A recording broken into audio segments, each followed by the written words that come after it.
At the Office, Cleveland's home for sports talk that never clocks out.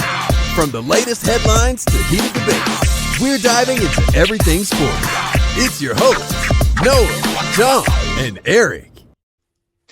Cleveland! Welcome back into At the Office, the sports show where we talk all things sports. I'm your host, Noah, joined with my co-hosts, John and Eric, and you too can join us at the office. Send us a comment on YouTube, Facebook, X, or text the show 216-260-3433.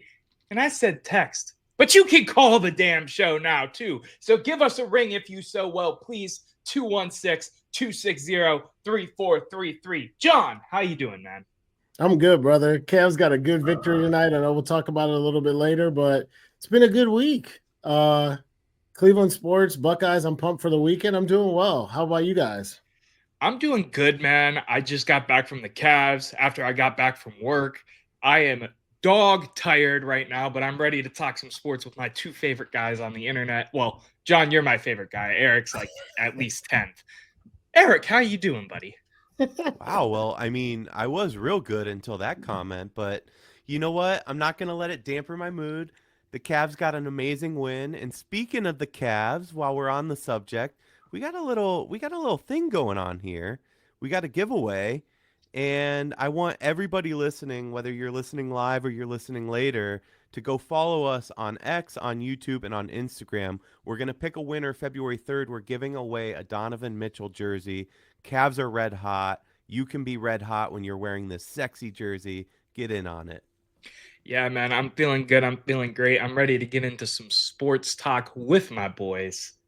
Speaking, well, no. We'll get to the Cavs in a second because, of course, the Cleveland Browns had to give me some news to talk about tonight. Cleveland Browns have hired Mike Bloomgren as their next O-line coach. Gentlemen, what do you guys think?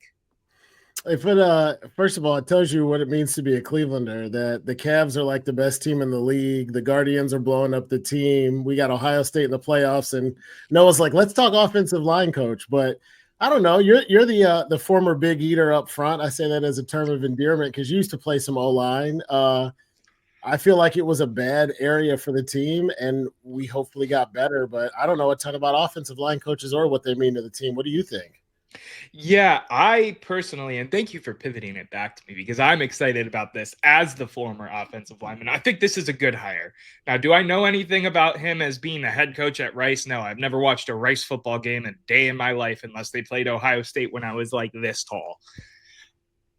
Mike is a guy who was underneath Bill Callahan when Bill Callahan was the O-line coach at the Jets. He knows what he's doing in terms of going back to some of these roles that, the scheme and everything that fit that Kevin Stefanski did, the outside zone run, the stuff that the O-linemen like Jack Conklin and Joel Bitonio have been talking about they hope they go back to in 2025. He's a perfect fit for this thing, and I'm really excited for it. You guys got anything else? What are you guys thinking about it? Yeah, I mean, listen, my first reaction was who? Because I got to be honest, I never heard of the guy. But the more that I read about him and how he came into the league, I think he's a perfect fit. Obviously, they didn't waste time at all. I mean, it was 3 days after we fired our former O-line coach, Dickerson. And frankly, it was needed. I think this is a good replacement, and we'll see how it goes. It's obviously hard to measure some things, especially when we had such a banged-up unit at O-line, but I think they're making some good moves early, which I like. Yeah, and I think, too, that anytime you get the name Callahan from that tree back on, I didn't realize how much offensive line coaches mattered. I will say I'm going to do some Googling as to, like, D1 coaches' salaries because to leave head football coach at Rice, I know it's Rice. It's not OU, let alone Ohio State. But to go from head coach D1 to offensive line coach NFL, I don't know if it's a pay increase or not, but I was just like, that seems like a real big step backward, but I guess he wanted to get in the pro. But I'm glad he's here. I think if you're an NFL guy, you're always trying to get back to NFL. Like, there's rumors swirling about Belichick right now in the Raiders. I don't think he'll take that, but at least not now. But I think he'll be back in the NFL too. He has a clause in his contract that he can opt out of it at any time with no harm if an NFL. Well, $1 million he has to pay. them. Oh, is that it? I didn't see that part. So he gets Totally like cool. 3 years guaranteed, but if he decides to leave, he has to pay $1 million. Well, and Bill Belichick money, that's nothing, right? I would assume. Gentlemen, yeah. let's move forward. The NFL is great. The Browns suck. You know who doesn't suck?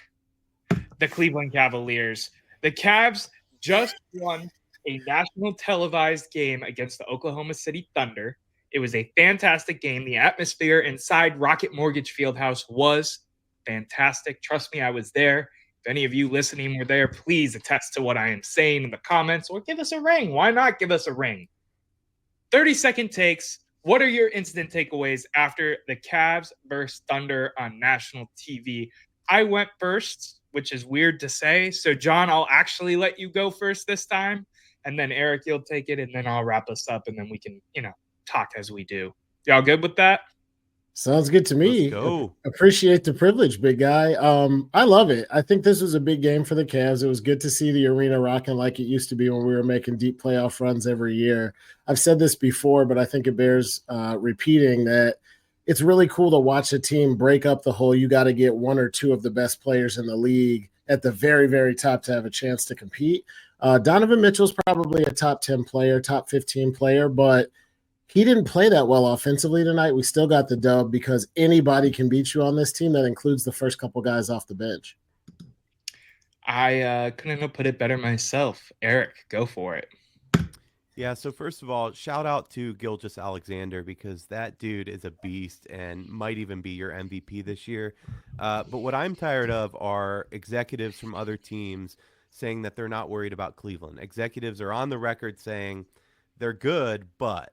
And I'm sick of the but because the reality is the playoffs and maybe even the finals, you got to go through Cleveland if you want to have a shot at anything. We are the team to beat, and we're the best team in the NBA, and that should be the narrative, period.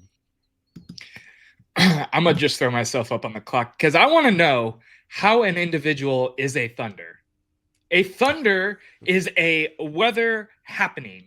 So get them out of here because the Cavs are the best team in the NBA. They proved it tonight. They have proved it time and time again. And if I wake up tomorrow and I turn on ESPN while I'm eating my Cheerios and my boxers getting ready for work, and they're talking about the Boston Celtics or the Lakers, get the hell out of here, man. I don't even want to hear about them anymore. That's where I'm at. When you eat those Cheerios, you got to go no milk. I'm telling you, it changes your life. Breakfast cereal with no milk is delicious. You're insane. Listen. For those who we're having a good night. Often, we obviously have a group chat to plan and talk, and honestly, bullshit sometimes too. We had this whole debate one night about breakfast cereal and eating it with milk or eating it without milk, and when you add the milk. And John is just a crazy person. Okay, John is. There's nothing wrong with eating it with milk, but a little cinnamon toast crunch in a bag for a snack is also delicious. I'm a Cocoa Pebbles guy, Tim Lyons. I am a Cocoa Pebbles guy. For those who are listening to the audio, he said, Cheerios, I figured you were a Fruity Pebbles guy. There is nothing wrong with eating cereal dry. It's just not cereal at that point. The cereal... Okay, I'm kind of contradicting myself, but you sure are. And the milk together is what makes cereal. But I want to get back to the Cavs. I'm glad you said it first. Because Tim listen, said cinnamon toast crunch out of the Let's bag. go. I agree with John. I'm Eric, back on go ahead. Tim's Let's get back on topic. I don't give a fuck about cereal though. But no, listen. The reality is that we played a really good team tonight. They're probably the best defensive team in the league. People wouldn't be surprised. I wouldn't be surprised if you saw a finals matchup that was this game tonight. There's a long season to go and a long way to go. I don't want to get ahead of myself. But man, we can utilize anybody. Ty was going off. Anybody. I wanted to see more out of Mobley, but Mobley right now, you guys have both seen The Matrix, right? Mm-hmm. Yep. You remember the scene when Neo's finally figured it out and the bullets, he can just stop them and he kind of just drops it. That's my boy Mobley right now. He's figuring out the Matrix and I love it. Like I couldn't be happier. The ceiling for this team, I had said before it felt like they were still a piece away. I don't think that. I think the ceiling is a finals appearance, maybe even a finals win. That sounds crazy, but I think we're there. Listen, there's two things I didn't get to touch on in my 30-second takes because I wanted to, bash the fact that the Cavs aren't getting the respect that they deserve. Two things out of this game. A often listener of our show, our coworker Michael Farmer, asked me today, what do you think has to happen in this game for the Cavs to win? I said, Mobley's got to put up 20 plus. Mobley went out there and put up 20 plus. The Cavs won the game. That's point one. Point number two, I know it's going to be a talking point that Chet was hurt for this game. But if you look at the box score and you look at what Donovan Mitchell did in terms of scoring, he was 1/20th of the player that he was. He shot 3 for 17, if I'm pulling it off the top of my head right now. A full-blown Donovan Mitchell in that game, you don't know where we're at in terms of point differential and how much we win by this, that, and the third. This team is legit. This team is a NBA Finals contender, and anybody who says anything else other than that is just flat out wrong. Now, we'll say they're not this. No, selfish. I agree with you guys 100%. It irritates me. We got the small city syndrome when it comes to the Cavs and everything else because we're like, we're number one. We've only lost 4 games. What do you mean we're not real contenders? I will say in the NBA, this is one of the ways it's different than all other major sports is you are only evaluated on playoffs. You make it or you don't. If you don't, you're a lottery team and you absolutely suck. And if you're in the playoffs and you don't make noise, you don't get the respect. I got a friend of mine. We got to get together, but he's a Celtics fan. I haven't seen him in a while. And we always have this debate, and I'm like, well, it's because you're Boston. And he's a Patriots fan too, so he's insufferable. But he does make a good point that the Celtics get all the credit, not just because they're from Boston, it's because they've won something. The Cavs fizzled out in the playoffs pretty badly in each of the last 2 or 3 appearances. So I'm with you guys. It irritates the hell out of me, but if we go into the first round and it takes 7 games to beat the Magic and then we lose to, Philly in round 2, then we haven't earned it yet. So I think that's where it comes from. But I don't know. They look amazing, though. I just hope they stay healthy. Me too. And they have been healthy all year. We're talking about 2 role players, Okoro and Merrill are the only 2 that are not healthy right now. And we're talking about, I'm not calling them ticky-tacky injuries, but it's not anything crazy. We're talking about sprained ankles and stuff where they could be back tomorrow against the Raptors for all we know. You know what I mean? Well, and honestly, too, we don't know, but Max Strus being out for as long as he was could still have been a big injury for this team because he dropped like 17 tonight, and all of a sudden he looks like he'll be back in the starting role. We might look up and say, despite the fact that we're 31-4, we also miss Max Strus.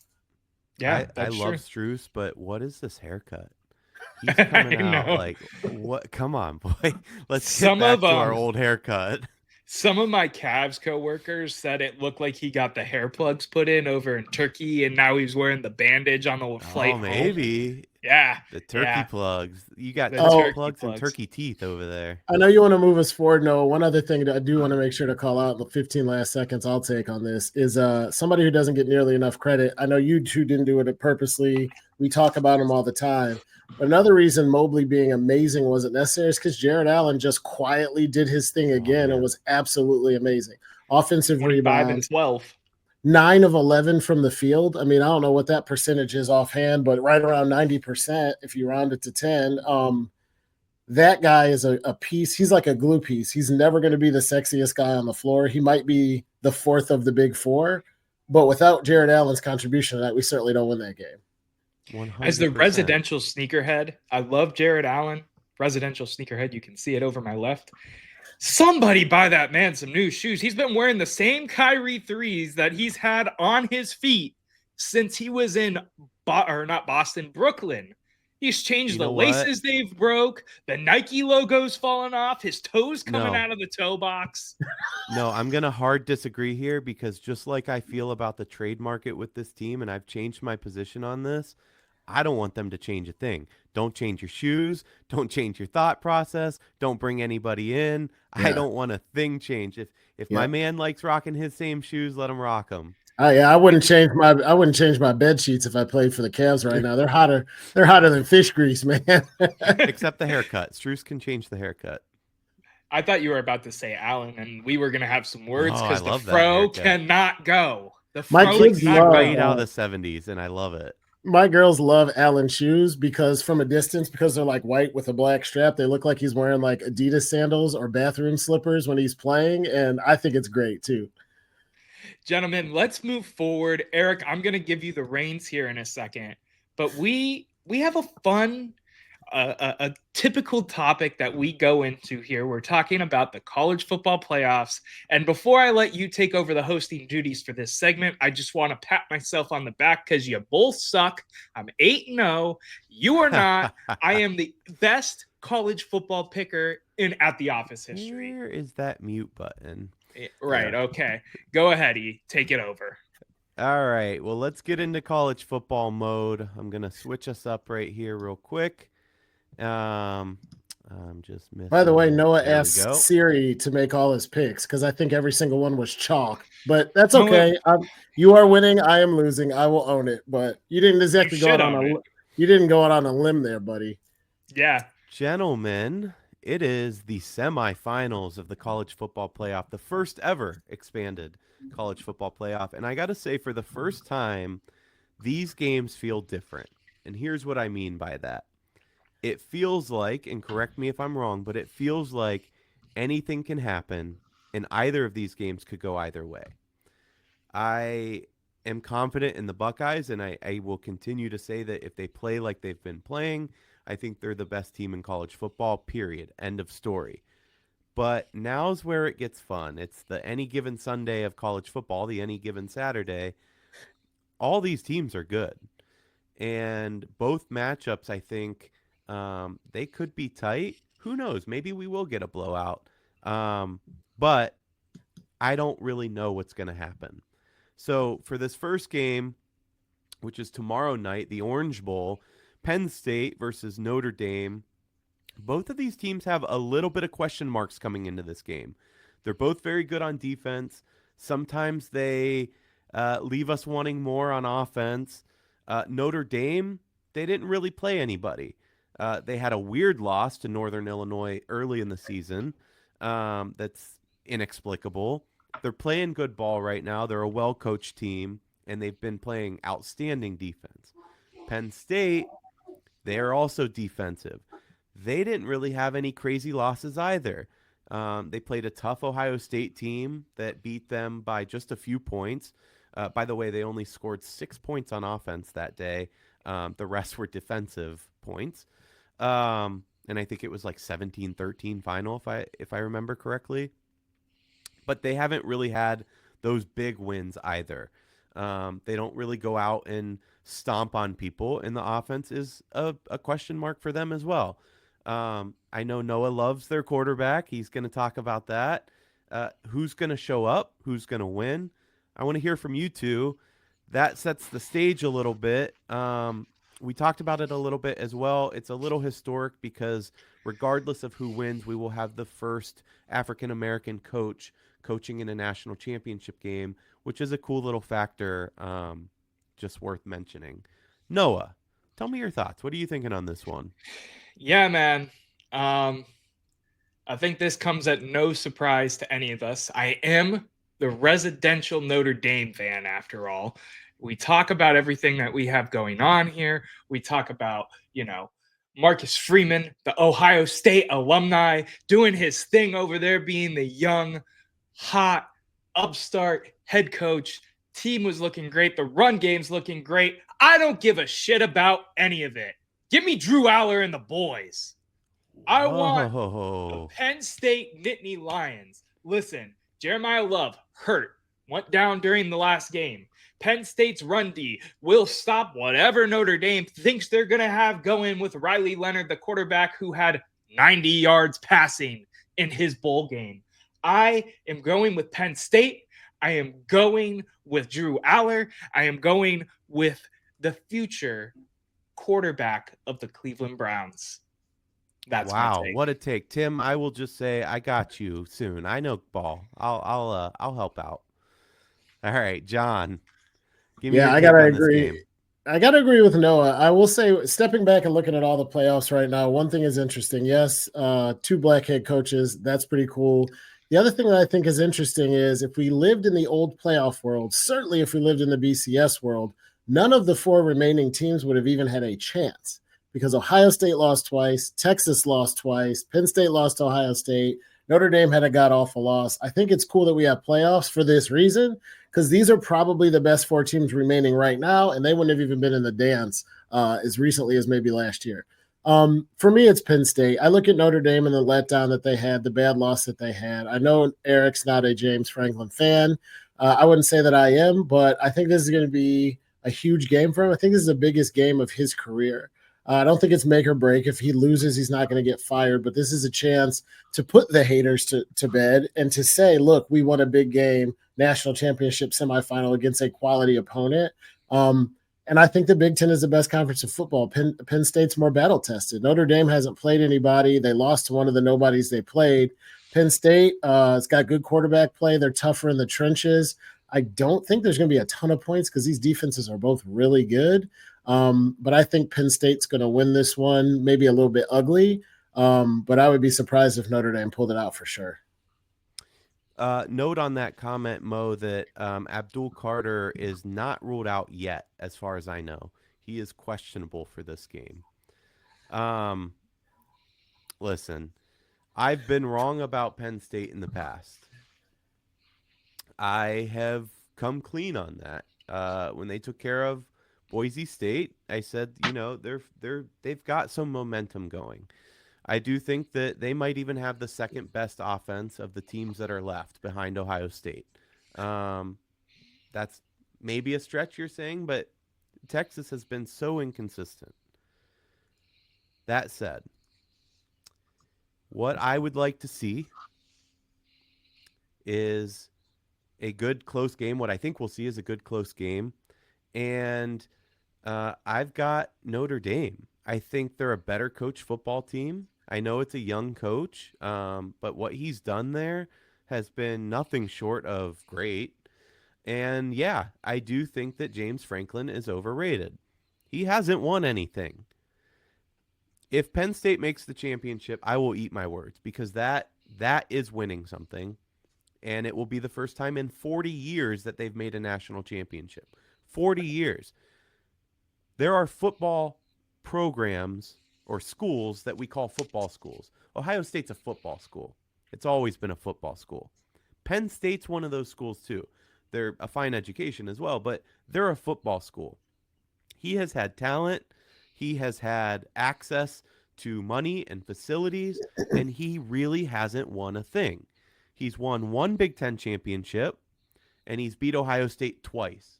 I think that's it, twice.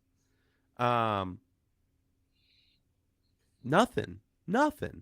And I think they fold here. I think Notre Dame will overcome. Listen, like I said, I will eat my words, but I'm not a believer in James Franklin. I think they need to move on. One of my favorite things after the Tennessee game, one of their fans said that Hoople is just Franklin and orange. I thought that was great because they kind of felt the same way. But as down as we get, the part that bugs me, and I know John's going to, I'm not even going to move on to the next game because I know John's going to talk about this. The part that bugs me is John says Franklin's won some things. He's a good coach, and yet he wants Ryan Day fired. If the Buckeyes don't win a national championship, Day's on the hot seat. The most winningest coach, active coach in college football, he wants to fire, yet he backs James Franklin. So I guess I would say to you, because I know the rebuttal that's coming, would you want James Franklin as the coach of Ohio State? I'm glad you called this out. If Ryan Day is gone and we have a short list, he would not be my number one pick. But if we said we got rid of Day and replaced him with James Franklin, do I think that's a good hire? Yeah, I think he's that caliber of coach. Okay. You have to Eric. No, you have to judge people. I know this is always if you don't win a championship, you're a failure. And I go, no, there's a lot of gray area. I don't think that. I just think he can't recruit worth of shit, which would make him bad for Ohio State. But please continue. Well, other than Michigan and Ohio State, who's been the best team in the Big Ten since James Franklin got to Penn State? It's Penn State. Oregon. They just joined. Oregon. Well, 1 year of Oregon. You wanted an answer. I gave you an answer. I said since he joined, not since last weekend. Jesus.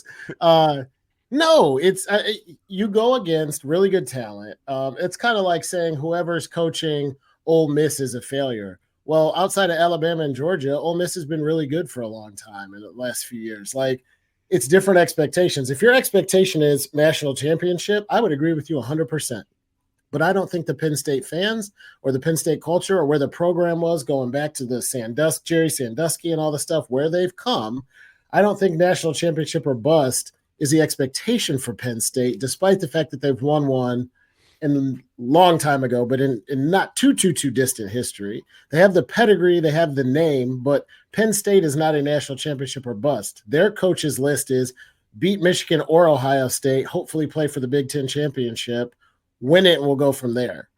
I think he's lived up to if you looked at what Penn State could be coming into this season, he has either already hit or surpassed expectations. You've said it's a storied program, and you followed it with, he just needs to beat one of the big schools. I would argue that Wisconsin's had a better run since James Franklin's been coach than Penn State has. I think you'd be wrong about that, but go ahead. We can pull facts on that one. They've made the Big Ten later. championship several times. They haven't won one. Well, no, but and Penn State has, so that's pretty much the end of that argument, in my view. But I could be wrong here, and I do think this will be a close game. I think it's going to be a defensive game. If Abdul Carter is out, I think that is notable. I think that who wins the line of scrimmage and who wins the turnover battle here is going to win. And you could say that about any football game, of course. For sure. I don't know. I just, even if he makes the national championship, short of us not making it, he's not winning it, that's for sure. That's a hell of a season. I'll give him that. Winning the Orange Bowl and getting there, okay, he won a big game. I will give him that. Up to this point, I'm sorry, he has not won a big game, in my opinion. He won I'm kind of in the. That's great. I'm kind of in the middle of both of you, right? Like, I don't want him to be Ohio State's head coach, but I also think you hate. I also think you, Eric, hate him to the highest of degrees sometimes when it isn't deserved for where he's at. And like what John's saying, I don't respect him as a coach. There's a difference. And I didn't say I wanted him. Tomato is what I meant by that.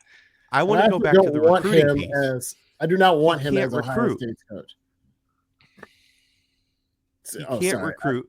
He's not very inspirational to play for, from what I can see. He complains more than anything. His press conferences are one of my favorite things to watch because it's always somebody's fault. It's the refs. They have more money than us. Always something. It's never him or his coaching. He's not an inspiring guy. We talk about all the time, to be a head football coach, you need to be a leader of men. I'm not in the locker room with him. I just don't see it from James Franklin. I don't. And just one more addendum. I think you're a little wrong about Penn State fans because I think they're pretty sick of him too. I've heard chatter.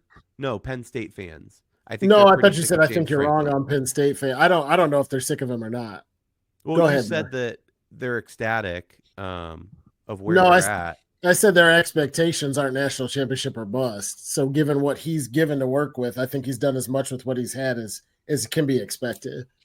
And for the record, too, Noah.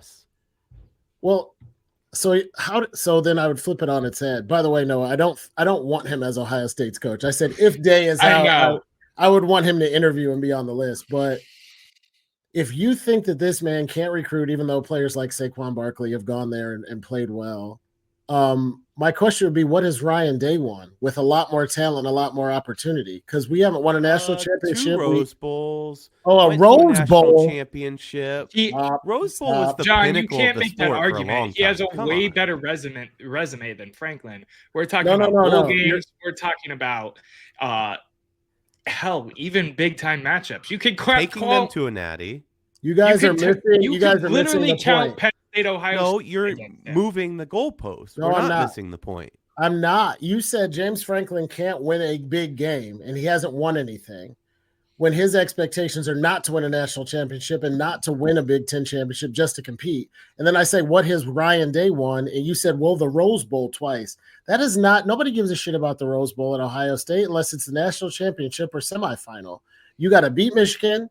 You got to win the Big Ten. You You got to win a national championship. He has failed to do all three of those on a consistent basis. I'm not running the guy out of town, but if the narrative is James Franklin hasn't won anything, my counter question is, with higher expectations, with more talent, and with the number one country, system and program, what has Ryan Day won that makes you so comfortable with him being this team's coach?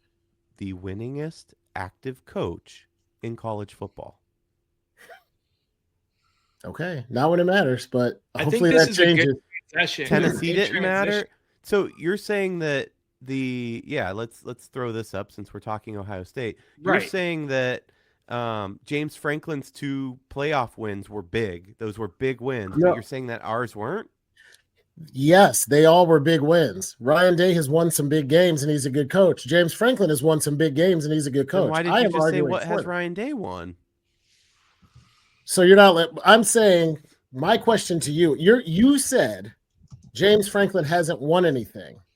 I know And what if I that's said. I'm your asking what you logic, said. Apply that logic to Ryan Day and tell me what he's running. You said, well, the Rose Bowl in a couple of games. Well, that's the same shit James Franklin We weren't has won. talking about Ryan Day, though.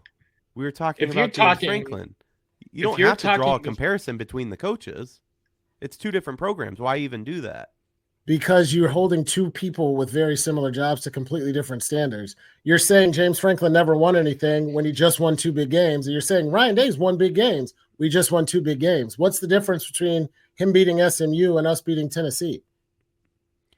Ryan They're both Day big took names. over, and there was never a period of time where we questioned. I mean, those losses to Michigan, 2 of To those play years, devil's- we don't need to rehash this. 4 To losses. play Michigan. devil's Yeah. advocate for a second, let me jump in here. To give Erickson backing, this is before the 2024 season. This is in June. His record, James Franklin's record versus top 10 teams, 3-17. His record versus ranked opponents, 12-26. There's some Explain, Jonathan. Yeah. You said it against ranked teams is what in 26? 12, right? yeah. So that means he's won 12 big games. I didn't say he won all of them. That's You're not- asking for I this mean, guy to go ranked as top undefeated? 25. That's a bit. Let's move on to the Ohio State game because we're just moving the goalposts and bickering about the same stuff. Eric, take it away.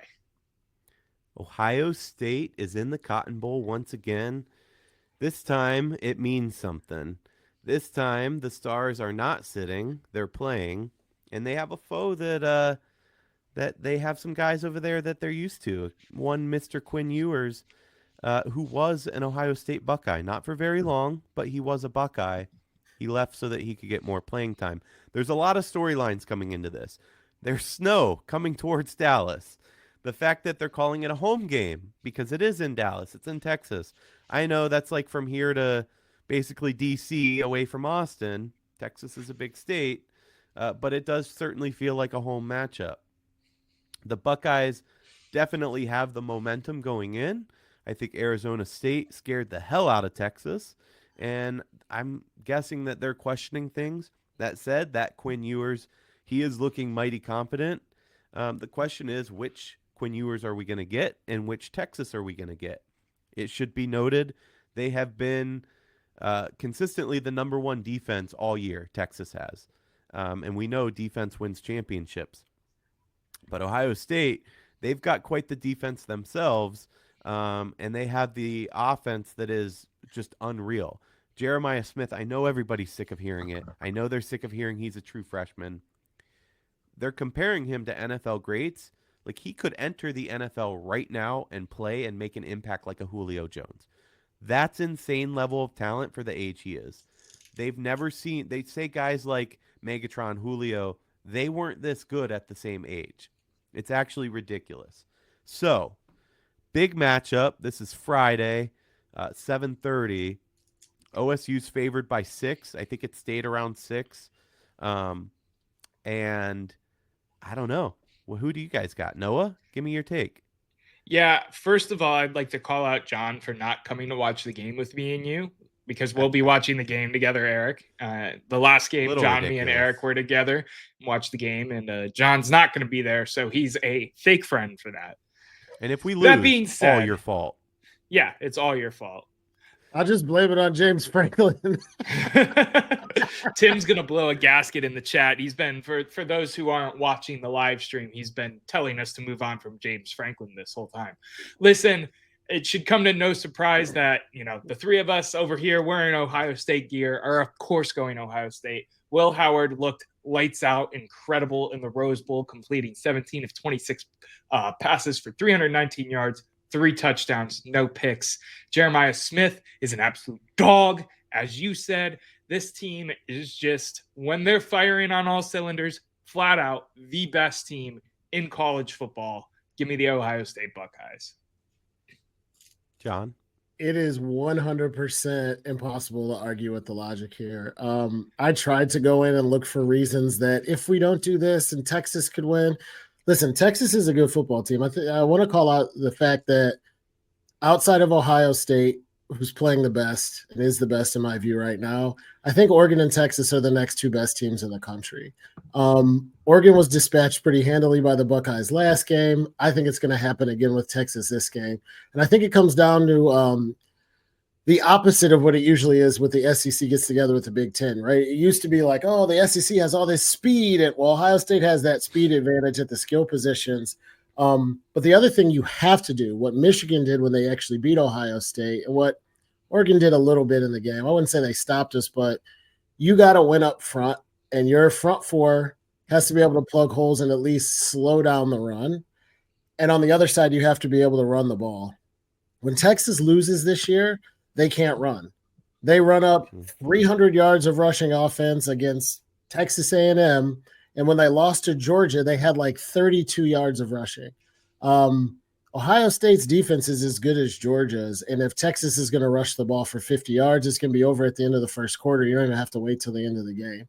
Now, I expect Texas to show up. They're going to coach. They got a good coach, too. They're going to coach them up. They do have talent. I don't see Texas rolling over in some of the ways that we've seen out of Tennessee and Oregon. I think at halftime we're going to go, okay, shit, the Buckeyes are only up 7, 10, couple field goals or something like that, and they pull away later. But I think the Bucs still end up rolling by a couple touchdowns. I'd take them to cover. Give me the Buckeyes, and give me a Buckeyes Penn State All Big Ten National Championship. Eric, right. I'm ready. I mean, I'm just going to put it up immediately. Obviously, Ohio State wins this game. There's no way I would pick against them. It's not the homer take, though. It's just they have the best talent out there, period. Their roster, it's unmatched. It's unrivaled.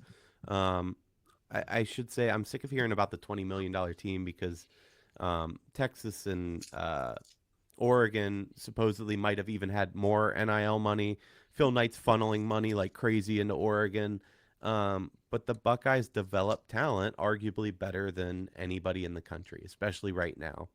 That talent this year is cohesive. I will say that for Texas to have a chance in this game, they need to force turnovers and they need to hit Will Howard. If they can hit Howard and get to him, they'll have a shot.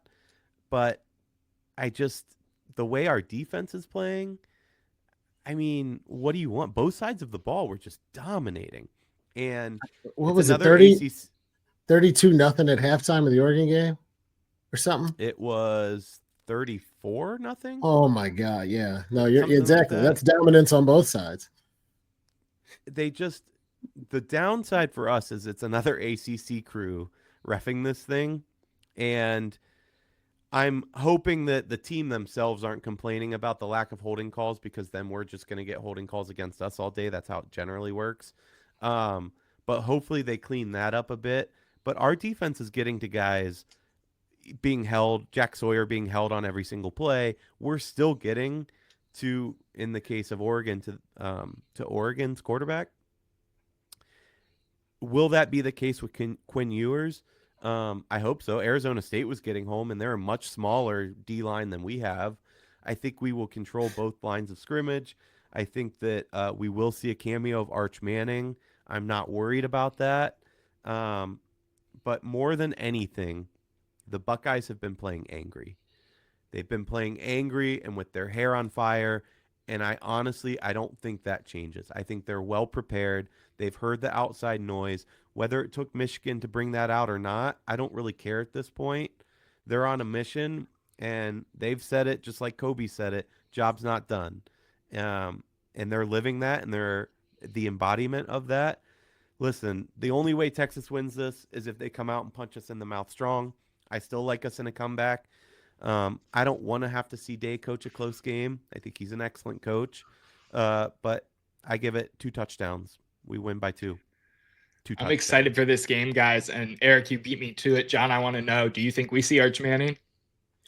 Yeah. And I was actually going to ask you guys a little deeper question. So once Georgia's starting quarterback went down, coming into the playoffs, I was like, if the Buckeyes don't win, what scares you the most?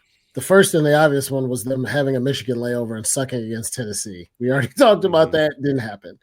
The second is, does Arch Manning come in and play well for long enough? They can keep Texas around, right? They have a starting quarter. Quinn Ewers comes in, he gets hurt or doesn't play well or something happens. And they go, let's give this kid a look. And he throws, 2 touchdowns on 2 possessions, and he's got him in a game that's 14-17. Is Arch Manning enough of a wrinkle and enough of a talent to give the Ohio State defense issues? I don't think so, but it's worth No, because you're replacing discussing. Another pro-style quarterback with another pro-style quarterback. It's not like you're going from him to a prime Russ Wilson scrambling, or you know what I mean? I think Arch is really talented, but it's a similar style of play. Yeah. And you're talking about a kid that hasn't got to play enough yet. I think he could be that type of talent come next year for this Texas Longhorns team. Right now, though, coming in, maybe not being as warm as you would be as a starter, warming up before the game and getting the first offensive snap, I don't think it's going to affect anything. I just was curious if you guys thought that we were going to see him. Eric, you said that. I think we will for sure. I don't think we will. Really? No? Unless it's something like Quinn gets hurt or something like that, obviously. But in terms of what their game plan is for the Buckeyes, I don't think we'll see him. If we're up 21-0 in the first again, I think they throw him in. Yeah, I do too. Yeah, but I'm talking more so as a designed game plan. Regardless of what happens, we plan to get Arch Manning in there at some point during the game. I think they'll have specialized packages with him. Not super often, but I think they're designed. Fair. Do you remember the Cardell Jones out of nowhere 12 gauge? Of course you do. It's our last national championship. Yeah. That's the Arch Manning fear factor I have in the back of my head. Does this kid just come in and start chucking it all over the yard, and we look up and we're like, oh shit? But I don't. He is really good. I get what you're saying, but that wasn't all 12 gauge. That was, Zeke 85 yards through the heart of the South. That was a flea flicker with what's his name, wide receiver throwing a touchdown pass. I mean, those games were just coached out of their minds. It wasn't all put on Cardale's shoulders. So that's fair. I don't think we see that. Listen, gentlemen, we're getting pretty late in the show, and I just realized we haven't hit an ad break. I want to hype up Ohio State as much as both of you. Eric, thank you for taking the reins of hosting for this segment. This has been your segment, your graphics and all that. I appreciate everything you do for the show. I want to take us to commercial break. When we come back, we'll hit a nice little segment about some college football uniforms, wrap it up with some hot takes, and enjoy the rest of our nights. And for me, that means going the hell to bed. We'll be right back with At the Office after these commercial messages.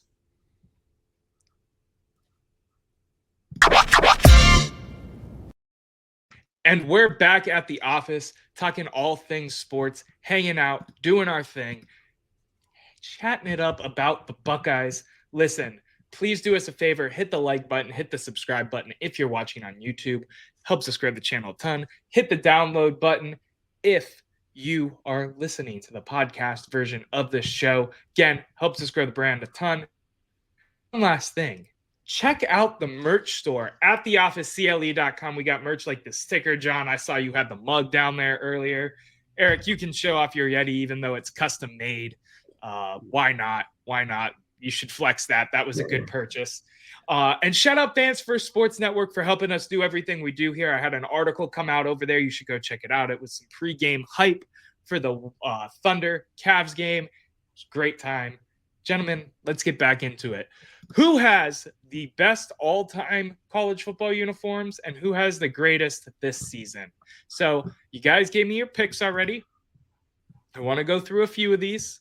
I want to talk a little bit lighter. Eric, I want to let you go first because I know you wanted to touch on the details of uniforms.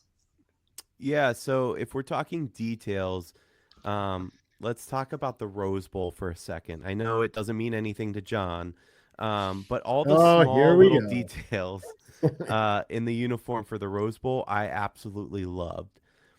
So, as an example, Ohio State's helmet here, that special stripe with roses down the middle, those little touches for a game like that. And I don't care what John says, the Rose Bowl is a mega game. It is the game from college football history. There's no place like the Oh, stadium God. in Pasadena, California. No, you can't And twist my words. I got to come up for air on that one. I didn't say the Rose Bowl doesn't matter. I said Ohio State fans don't give a shit about winning the Rose Bowl if it's not a national championship or beating Michigan or winning the Big Ten. Continue. so basically, the Rose Bowl doesn't matter. Sure. But anyway, those little details I really like, and it sets it apart, and it helps that we won, obviously. But I think I need to get that Rose Bowl patch and put it on one of my white jerseys. As you should. Eric, what's your pick for best uniform this season? This season, and I'm pretty sure they wore them this season. But Notre Dame played a game, I believe it was against Army, if I'm not mistaken, and they rolled these bad boys out. It combines their classic look, which I'm not normally a fan of, but let's be honest, blue and gold as a color scheme, it goes really well together. You got the shiny gold helmets, shiny gold on the numbers there on the jerseys, and that slightly different, it's like a slate blue gray. These just really popped for me, and I liked them a lot. Eric, all-time pick. All-time pick. All right, this is a little bit of a homer take, admittedly, and I'm actually kind of wearing it. I went with this version of the Buckeyes. Hear me out. From the helmet's a bit different. We got wider stripes, different colorways going. What I love about this jersey, though, is that they combined elements from the years. I'm wearing my boy Braxton Miller right now. And let me say this, Braxton was unbelievable. I think we forget sometimes how good he was, but Really he was good. flying around in this thing. And my particular jersey, I got one my too. particular jersey on the inside of the collar, it has stitched 12-0 perfect season. Because if you'll recall, we were unbeaten, but we had a stupid bowl ban because of Terrell Pryor and really bullshit from the NCAA. So they went undefeated. These unis featured. They're one of my favorites because they're classic, but they're modern. It's a good mix on Ohio State football. Didn't you have an honorable mention you wanted to bring up, Eric? I did. Noah really baited me into this, but since we're talking about it, John, let me ask you, what is arguably the most iconic uniform in all of Here we sports go. history? All of sports history? Most iconic uniforms. I mean, I absolutely detest the answer, but it's Yankee pinstripes. It's Yankee pinstripes. And what did Notre Dame win at a game at Yankee Stadium? They wore the pinstripes. I'm actually not. This is more of a joke because while the pants look cool, I don't know that the top really pulled this in together. But it's kind of cool, and it's definitely a cool throw to where they were playing that game. Could you think Fair it's enough. cool that they had it to nod to the game, but also think it looks gross? You pulled that picture up, and I was like, such a cool idea. Really bad execution, like especially for Notre Dame because their colors are dope. I hate Notre Dame too, but gold and blue is as good as it gets. I don't know. Yeah, Yeah, they could have done a little better here, I admit. And maybe it's just also weird seeing pinstripes like this on a football player. Football uniform, yeah, it's really weird. A shiny gold helmet, I think, would have done better here. 100%. I agree. John, I want to know what you're thinking. Let's start with what you think the best uniform currently is, and then we'll go to your historic answer. Yeah, so for this season, this is definitely a homer pick, but it's also true. The all reds that Ohio State had on against Tennessee, they just look so good. In this picture, this is exactly what I wanted, but it doesn't do it justice because you don't see it at night under the lights with the gleam off of the silver of the helmet. I mean, with 11 guys out there dressed to I just think they look real sharp. I'm a big uniform guy. It goes all the way down to the cleats. Everything was red but the helmet. This is just a good look. And I know that 16 and 17-year-olds who are thinking about where they want to go play want to look good. Like that's a big thing with pop culture. And kids who go to Ohio State games, big Ohio State games, have to be as pleased as anywhere. They're right up there with Oregon in terms of the schemes, the options, the kind of twists like you just had. The jersey you have on now, Eric, for big games. Sometimes they got the huge chrome Buckeye leaves. They just have a lot of options. I think they did a good job, but these were great. They look good. They play good. They beat the hell out of Tennessee. So this was my best uniform of 2024.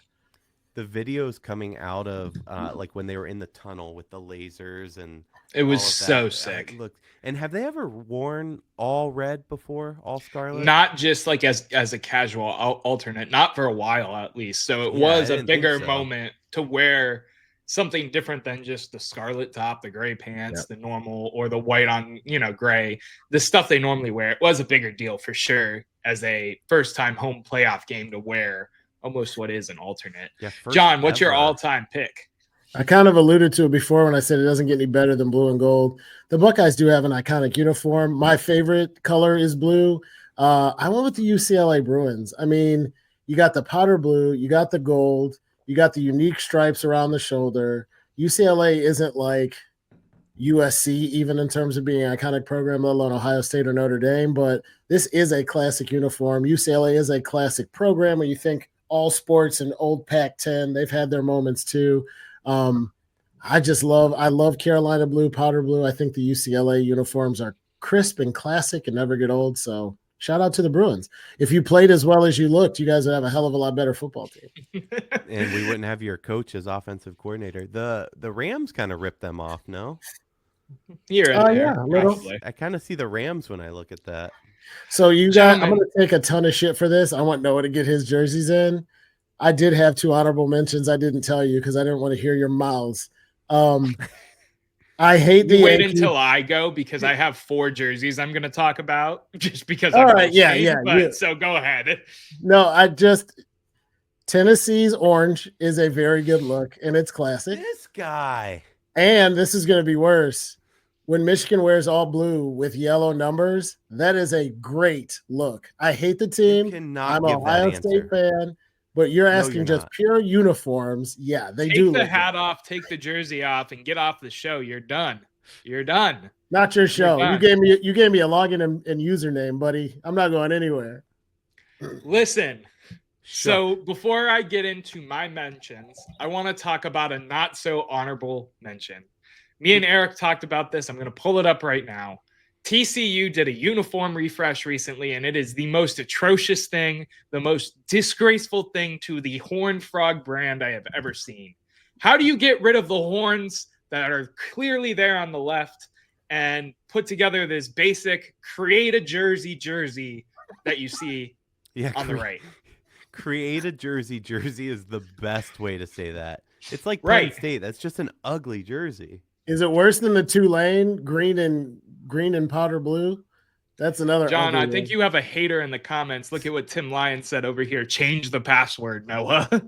Tim, in fairness to John, he's a fellow Bengals fan, so I That's don't know. true, You have too. some common ground there. Listen, so I'm going to go into my pick for right now.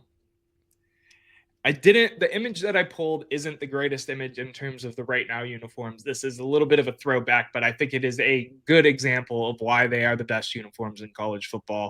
It is the Oregon Ducks because they have so many different options. They do so many different cool things with their uniforms. Yes, some are complete strikeouts, but some are absolute home runs. So I got to give the Oregon Ducks credit, especially because we whooped their ass last week. So they can have something nice. They can have this as their consolation prize. This small podcaster in downtown Cleveland, Ohio said, you got some cool uniforms, bud.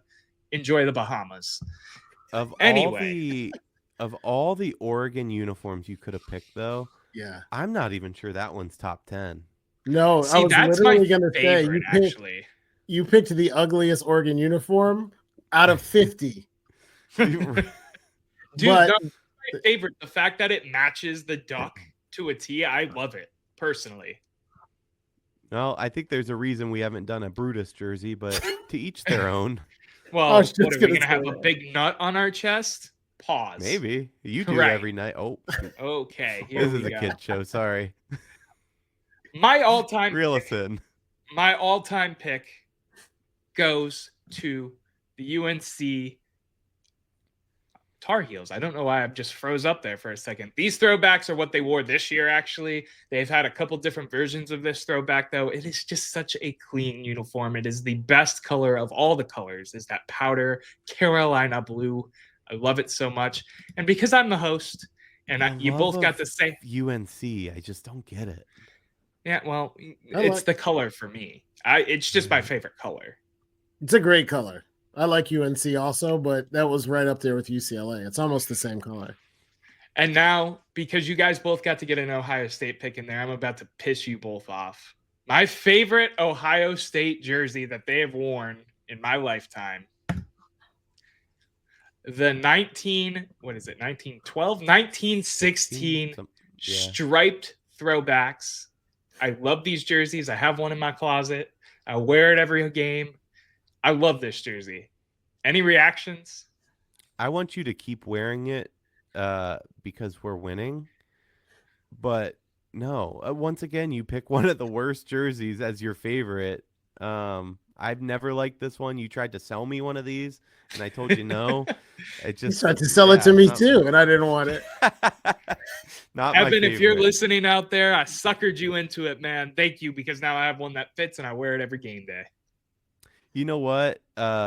Since we're giving out so many honorable mentions, the Ohio State Blacks, especially with the black helmets and those, they're like almost like a chrome scarlet. chrome. The stickers, that was so sharp. And then the Buckeyes one time wore like a camo helmet that was darker as well. Those were sick too. The black would honestly probably be my real answer, but I wanted to bait you guys and piss you off because I know I tried to sell you both that jersey. And I do really genuinely like that jersey, but the black is probably the best look in terms of any blackout in college football ever, in my opinion. But that's just me. Do we know what they're wearing against Texas?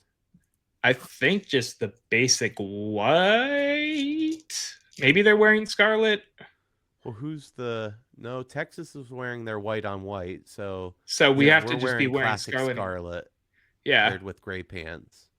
We got to Fair remember, enough. I think we're technically the away team in all these games because we were a lower seed. So I don't think we can wear Texas, every team that's left was also played in the first round. All the bye teams got beat. Oh, you're right. Yeah. So, okay. Gentlemen, let's take this show home. We're coming up on that hour mark. Random thoughts, hot takes. John, what you got for me? I don't remember if this is a first show or not since the Sugar Bowl. But my hot take that's not so hot, just the thoughts and prayers to the people in New Orleans. You talk about a resilient bunch of people. On a sports level, I can't stand LSU. I don't have anything against the Saints, but I hear it's a cool town. But between Katrina and everything it took to come back, and now this random senseless act of violence, shout out to people. We as Midwesterners, especially Clevelanders, give ourselves a lot of credit for being resilient, but New Orleans has been through it. Glad everybody could rally. Thoughts and prayers to those affected. Hope that we can get in front of stuff like this in the future that doesn't happen again. But great job, I thought, by the city of New Orleans. And like I said, thoughts with you. Happy New Year and all that stuff. Hope it all turns around. Eric, what you got for me? I couldn't have said it better myself. I kind of forgot. I think me and Matt might have touched on it last week after it happened because it obviously affected the sports world too. But thoughts and prayers out there to all the people in New Orleans as well. Eric, what do you got for us? Well, before I go, I mean, I'll echo that sentiment because I obviously agree with you 100%, but let's lighten it up a little bit because New Orleans has been through a lot. And I just want to take us back to a time, mainly because we just watched this video, but when Kanye West said, George Bush hates black people. George Bush does not care about black people. This is Myers, supposed to be sports related, Eric. I had not seen that in so long, though, and I was dying because Mike Myers is standing there so awkward, like he wants to just disappear to any place he possibly can. Oh, my gosh. Anyway, sports related. I already kind of touched on it. Yeah, thank you, you, Tim. Tim. And Tim, you're welcome. I paid you immediately with our bet, by the way.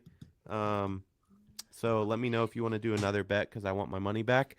My hot take is all revolving once again around Ryan Day. I did waver. I will admit it. I was after that Michigan loss.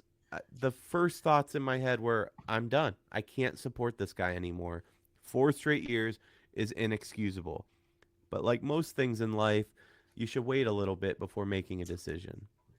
And the truth is, Ryan Day is our football coach.